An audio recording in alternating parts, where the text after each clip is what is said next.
वचन के बारे में पढ़ेंगे बाबू।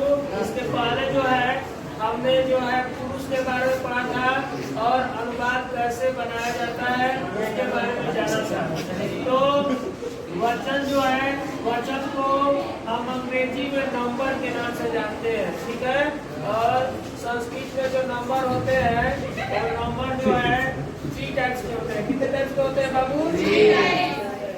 और कौन है कि संज्ञा जो नाउन होता है, क्या होता है? नाउन और प्रोनाउन जो होता है, जो संज्ञा सर्वनाम शब्दों की संख्या, गिनती और इसी को अंग्रेजी में हम नंबर कहते हैं। गिनती का जो बोध कराते हैं, जो इसका बोध कराते हैं, जो इसका ज्ञान कराते हैं, उन्हीं शब्दों को, उन्हीं वर्ड को हम नंबर कहते हैं, वचन कहते हैं। संस्कृत में वचन जो है 3 टाइप्स के होते हैं। कितने टाइप्स के होते हैं? 3 प्रकार के होते हैं, एक वचन, द्विवचन और बहुवचन। अंग्रेजी में इसी को सिंगुलर नंबर, प्लूरल नंबर और प्लूरल नंबर के नाम से भी जाना जाता है। अब एक वचन किसे कहा जाता है बाबू? एक वचन के बारे में जानेंगे जिससे एक व्यक्ति या एक वस्तु का बोध होता है।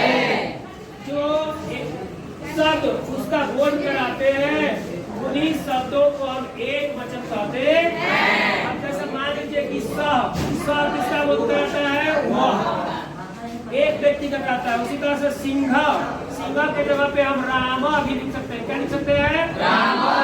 श्यामा भी लिख सकते हैं। क्या लिख सकते हैं? श्यामा। तो ये बालक, ये सभी जो है एक वचन का बोध कराते हैं। किसका कराते हैं? एक वचन बोध कराते हैं।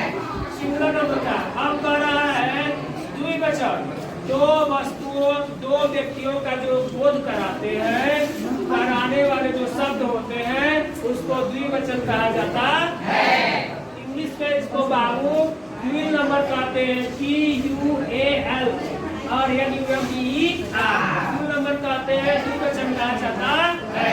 जैसे मान लीजिए स के बाद तऊ आता है, उसके बाद से सिंहऊ आता है, बालकऊ आता है, उसी तरह से रामऊ हो जाएगा, श्यामऊ हो जाएगा। ये सब किस वचन पे आते हैं भैया? द्विवचन पे आते हैं। अब इसके बाद जो है तीसरे नंबर पे संस्कृत में जो होता है वह बहुवचन होता है। और हिंदी में जो होता है, हिंदी में बस 2 वचन होते हैं, एक वचन और बहुवचन।